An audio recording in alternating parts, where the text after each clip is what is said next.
आज हामी जामाचो मेलामा छौँ। भर्खर भिड लाग्न थालेछ मेलामा। दिनभरि नै यो ठाउँमा मेला लाग्ने गर्दछ।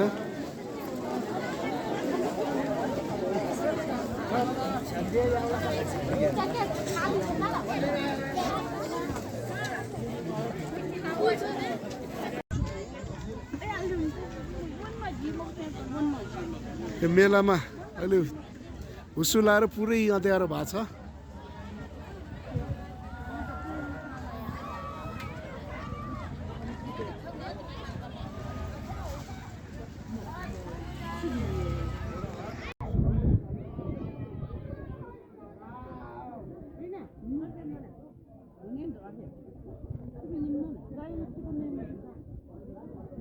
मेला क्षेत्रमा हावाहुरी सहित पानी पर्न थालेको छ।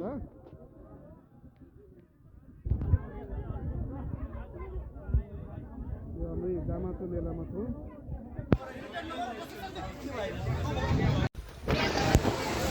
जामाचोमा भयङ्कर हावाहुरी सहित पानी परिरहेको छ।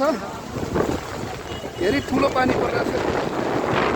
आज मेलाको दिनमा ठुलो हावाहुरीको साथ पानी परिरहेको छ। बिजोग छ ठाउँ। मान्छेहरू सानो सानो ठाउँमा नि ओत्लाएर बसिरहेका छन्।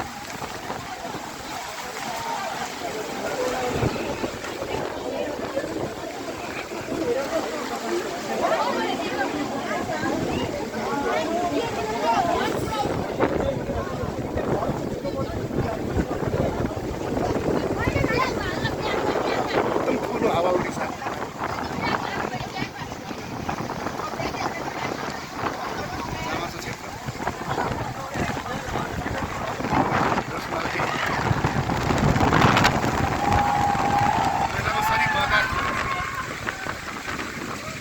धर्मावलम्बीहरू बिजोग अवस्थामा छ।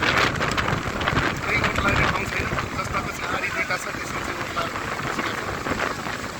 बसिरहेको छ। जामाचोमा हावाहुरी र असिना पानीपछि अहिले आकाश खुलेको अवस्था। अघि एकदमै भयङ्कर हावाहुरी सहित असिना पानी परेको थियो र यहाँ आएका दर्शनार्थीहरूलाई धेरै बिजोग अवस्थामा पुर्याएको थियो, बस्ने ठाउँ नभएर। अहिले सबै राम्रो भइरहेको छ। मान्छेहरू अब आउने र जाने क्रम चल्न थालेछ र बाटो हिलो हुनसक्छ। कोही आउँदै हुनुहुन्छ भने सतर्क भएर आउनु होला। आज हामी जामाचो मेलामा छौँ। भर्खर भिड लाग्न थालेछ मेलामा। दिनभरि नै यो ठाउँमा मेला लाग्ने गर्दछ।